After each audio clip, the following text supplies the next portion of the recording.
The final tennis major of the year officially gets underway on Monday, August 28th in the Big Apple, and there's lots of interesting storylines heading into this year's tournament, the U.S. Open. So it's time for our U.S. Open preview. We are going to break it down with a former professional tennis player who was a journalist for NBC Sports, Julia Elbaba. Julia, glad to have you here. How you doing? Dex, thank you so much for having me. It's a pleasure. No, it's a pleasure. Look, U.S. Open tennis, one of my favorite tournaments of the year, one of the best times of the year. We get tennis here in New York. We've got a lot of tennis fans that I know are excited for this preview and for us to break it down.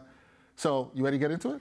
Let's get into it. Let's do it. All right, Julia, we're going to start with the defending champion on the women's side, Iga Swiatek, also currently #1 in the world. She's got a French Open win under her belt this year. Is she the favorite to win this U.S. Open? Look, she is definitely, in my opinion, and for most people, the favorite to win. Tennis fans are expecting her to come through. But, you know, there are a few threats in the draw. But then again, tennis is really week to week. So you could play well one tournament, not play well the next tournament. It's just all about that momentum. But at the end of the day, I'm feeling a Swiatek victory. Okay, so you're feeling a Swiatek victory, and we'll get to predictions and that stuff later. You talked about the momentum and how it is week to week, and anything can happen. Swiatek, defending champ, but she lost to Coco Gauff in Cincy. Gauff knocked off Swiatek in the semis, went on to become the first teenager to win the Western and Southern Open. When you talk about Coco Gauff, is she ready to capture her first ever U.S. Open title? For the first time ever, and I've been asked this a lot, I think she's ready. She, to me, is the one that could kind of take down Swiatek, and she's just on fire right now. She has a new coaching crew, Brad Gilbert, who has coached a bunch of legends, Andre Agassi, Andy Murray.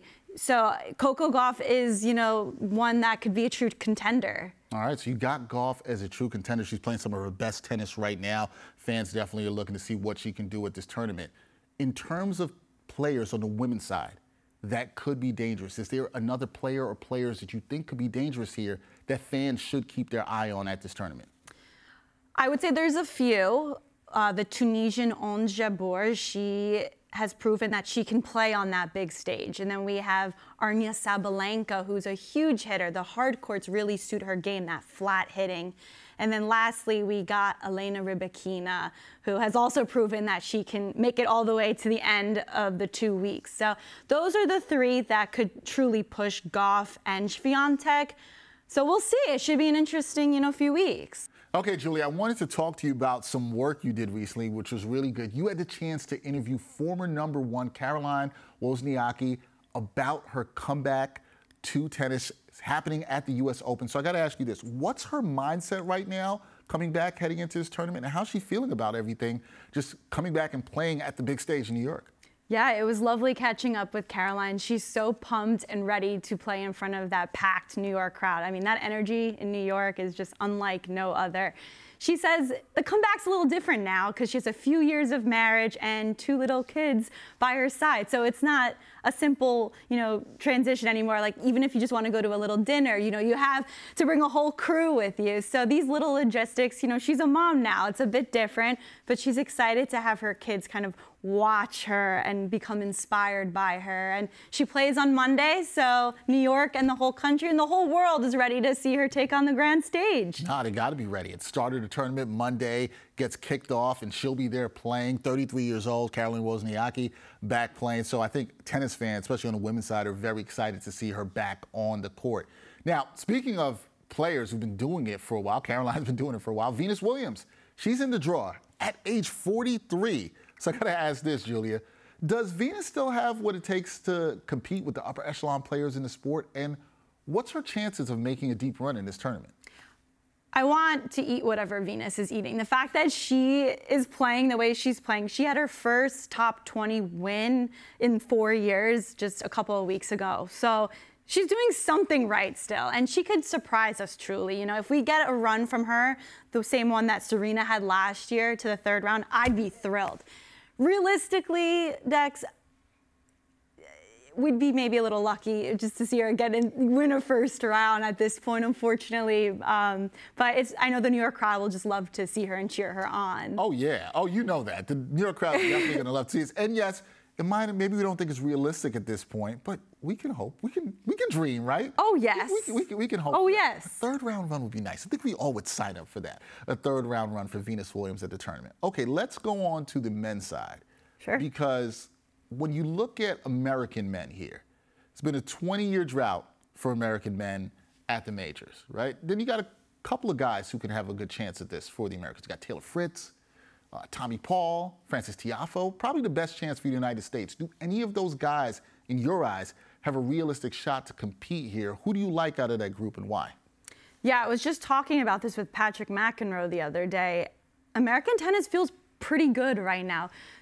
The truth is we haven't had an American on the men win since 2003 when Andy Roddick won, so 20 years. Long time. Long time. Last year we got excited with Francis Tiafoe because he made it to the semifinals and then almost beat Alcaraz, but unfortunately didn't prevail. I really like Tommy Paul. He beat Alcaraz just a couple of weeks ago in a warm-up event. He's shown that he can hang with the big hitting, you know, with the high pressure moments. So Tommy Paul feels really good for me as a pick, as someone that can really go deep. Also, Francis Tiafoe has proven he can go deep as well. So those are the two I'm so excited to tune into and really just cheer on. Yeah, and Tiafoe, what do you like about his game? Not just what you saw last year. What do you like about what he can do if he's in this stage once again? What do you like about him? His head. Ah. His head's amazing. He's so focused, but has such a ball out there. He's smiling. He's feeding off of the crowd. I think that's why he does so well in New York. He actually said in Media Day on Friday that he loves New York because everyone's drunk by 3 p.m. He said crowds are interesting at the US Open. We can say that. Yeah, he just said he loves that energy. The vibes are right. He's a performer, you know. Yeah. So, you know, of course he plays well. It's not enough to just enjoy it out there, but he just does it all right. You know, it's funny with tennis, you have to have that mindset, right? Because the one thing about tennis, you know, you're kind of out there by yourself. It's you against that opponent. As long as you're not playing doubles, we're talking about singles here. It's there. So having that mindset definitely helps. Now, on the men's side, I think you know this. I think fans would absolutely love this. They want to see a repeat of what we saw at Wimbledon when we got an all-time classic 5-set victory by Carlos Alcaraz versus Novak Djokovic. Djokovic, we know how great he is. Still going for major win number 24 in this one. He just beat Alcaraz in Cincy. Does momentum matter at all for Djokovic heading into this U.S. Open? You talked about how it's week to week, Julia. Does momentum here matter for Djokovic as he tries to get number 24? I think the win against Alcaraz last week will definitely carry into the U.S. Open. As you said, it is week to week.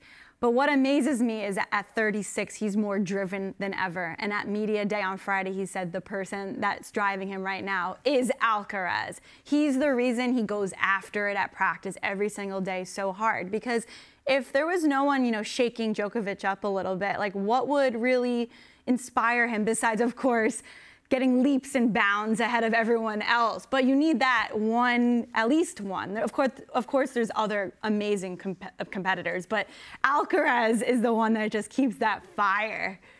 Yeah, and for him, you know, as a 36-year-old, knowing that this 20-year-old guy in Alcaraz is pushing him, right, and has pushed him, and has had these amazing games that we've seen against him, these matches we've seen against him, pushing him in all these sets is just crazy. You know, fans want to see it again. I want to see it. I want to see another 5-setter, okay? So Alcaraz, we just talked about him, like Swiatek, looking to go back-to-back at the U.S. Open. Do you like where his game is right now? And in your eyes, is he the favorite to win this tournament on the men's side? Djokovic, Alcaraz, I always go back and forth here. Djokovic's biggest threat of making it to the final is probably his own head. Do you remember in 2020 when he disqualified himself? I remember that, yep. That we couldn't have anticipated, you know? So I do think Djokovic and Alcaraz will be the U.S. Open men's final, but then again, I do think Djokovic will prevail there and knock out the defending champion. Okay, yeah. You jumped on the predictions. We're gonna get to that in a second. We'll get into that. But let me also ask you this, right? Because we talked about this to Swiatek and Goff and what players could pose the biggest threat on the women's side to those two ladies. I'm gonna ask you this on the men's side because you're saying Alcaraz and Djokovic are the favorites. What player or players, but I'll go with player for this, do you think poses the biggest threat to those two guys at this 2023 U.S. Open? On the women's side, I feel like I had a bunch of names I could give you. On the men's side, it's more limited. We're looking at Daniil Medvedev from Russia. If he's on, he's on. He will take down anyone. But lately, he just had a child. He hasn't been fully there. And other than that, we have Jannik Sinner, who's been playing great. But yeah, no, not too many. It makes it sound like you're saying this is a two-man race here. This is what it pretty much sounds like. And Djokovic's head. And Djokovic's head, which is a major factor there, right? Like, as long as he doesn't get in the way of himself, he could get this done, which is what you're saying. Okay, last thing before we get you here, we appreciate your time in this preview. I'm putting you in the hot seat, Julia, okay? I need your singles picks. After it's all said and done, this tournament is over. Which woman and which man will call themselves the 2023 U.S. Open champion? It's your picks. You're in the hot seat, so go. On the women's side, I'm going to have to go with Iga Świątek of Poland. She has proven to be dominant on the big stage. She's so focused. She has like all kinds of trainers. She has a mental trainer, a fitness trainer, a tennis. Like, she's covered in every area. She has all those tools. And she just is in a different league, in my opinion, in the Grand Slams than anyone else. It's different when you play the warm-up tournaments. It's really anyone's game. But the Grand Slams, the biggest names are just locked and loaded. Always focused there. Now what about on the men's side? I think you kind of gave people a little bit of a taste of where you're going to, but who are you going with and why? On the men's side, I'm going to have to go with a 36-year-old Serb, Novak Djokovic. Similar reasoning. He's going for a Grand Slam number 24. He already surpassed Nadal and Federer a few tournaments ago, but he just wants to get way ahead of them. And he's been practicing hard, and just seeing him beat Alcaraz and Cincy last week shows that he is that level, not only mentally, but now his game is there. And he doesn't seem intimidated by a young Alcaraz anymore. So those are my two picks. As long as he doesn't get in the way of himself. Yes. That's the thing. As long as he does not get in the way of himself. We'll see if that happens. You're excited. I know you're excited as somebody who's a former professional player. You played at the U.S. Open. You got to be excited about these 2 weeks in New York. It's a great time in New York, and I think the fans out there are going to have a lot of fun when they can get out there. So we'll be talking a lot more throughout this tournament. You'll be back on me. We'll talk a little bit more about tennis. That is Julia Elbaba, great journalist for NBC Sports, also a former pro tennis player. Julia, I'm glad you were able to come here. We were able to talk some tennis. We'll do it again really soon. Yeah, are we going to go to the U.S. Open? Am I going to see you out there? You are going to see me out there. I'm going to have to get out there because you know what? I like getting out there just for the tennis, but the food is also great out there, so you got to enjoy that too.